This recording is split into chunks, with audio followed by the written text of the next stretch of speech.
Untuk menangkal penyebaran arus kebangkitan ideologi radikal dan ekstrim yang terus mengancam daya tarik anak-anak muda, perlu upaya serius, terstruktur, dan terpadu dari pemerintah bekerjasama dengan para ulama untuk menemukan beberapa strategi jangka panjang bagi NKRI. Pertama,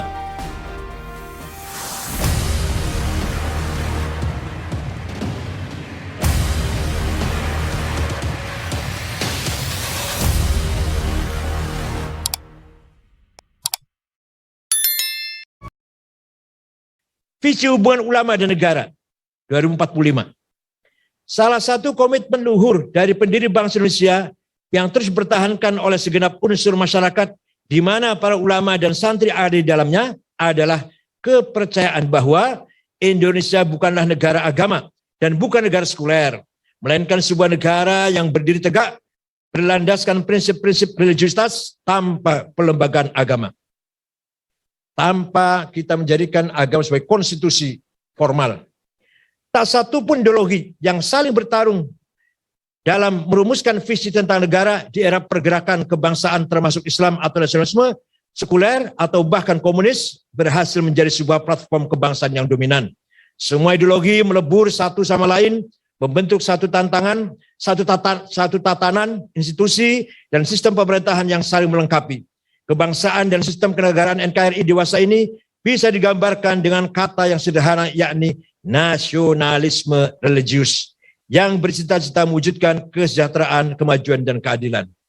Oleh karena itu, memposisikan hubungan agama dan negara di era demokrasi juga harus diartikan meneguhkan perjuangan untuk membangun sebuah model politik keagamaan yang beradab.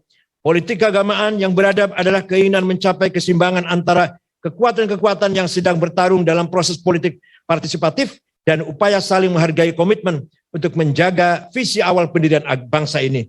Dalam suatu politik yang berorientasi sifik, agama harus menghormati hak prerogatif demokrasi masyarakat atau rakyatlah yang berdaulat dan merekalah yang membuat undang-undang.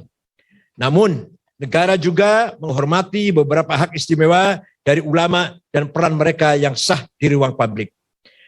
Adalah hal yang memprihatinkan bahwa banyak peristiwa intoleransi yang akhir-akhir ini yang mengemuka karena dilandasi keinginan untuk menjadikan agama sebagai landasan satu-satunya dalam politik demokrasi. Negara seringkali juga gagal meredam, apalagi memuntaskan berbagai konflik sosial dan kekerasan yang dipicu oleh sentimen-sentimen etnis dan agama. Korupsi oleh politisi dan pejabat negara misalnya masih menjadi tontonan yang mencolok dalam demokrasi. Sementara penegakan hukum masih belum sepenuhnya menyentuh unsur keadilan. Kekecewaan yang menimpa secara bertubi-tubi inilah yang menjadi akar dari mudahnya masyarakat mudah tertarik oleh politisasi sentimen agama dan tidak jarang intoleran, bahkan tidak sedikit anak muda yang bersedia untuk bergabung ke dalam organisasi radikal yang berbasis pada khilafah sebagai negara alternatif selain NKRI. Jadi Pancasila itu sila yang paling jauh dari panggang dari api adalah sila kelima. 4 sila itu lumayan sudah ada kemajuan 4 sila.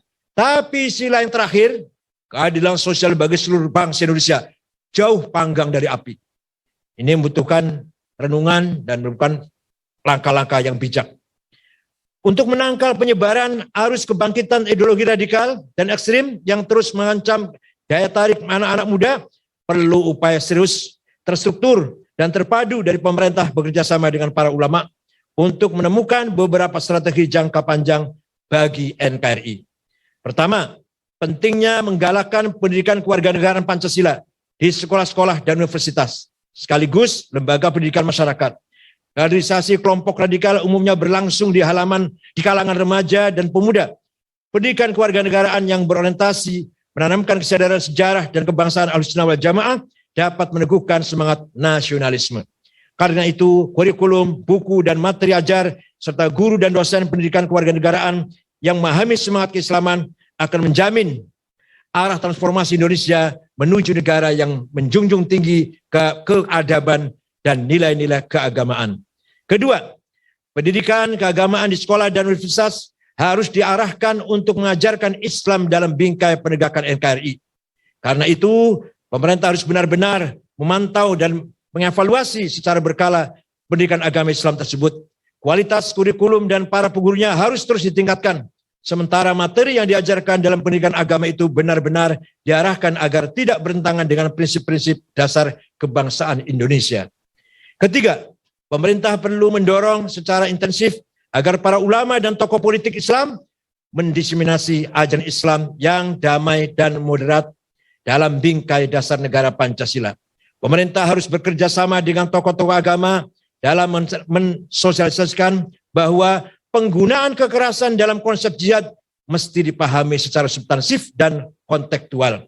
Dalam situasi damai seperti sekarang, jihad harus dipandang sebagai pesan etis kemanusiaan dalam Islam untuk mewujudkan dan membela kepentingan bersama, yaitu cita-cita bangsa dan negara.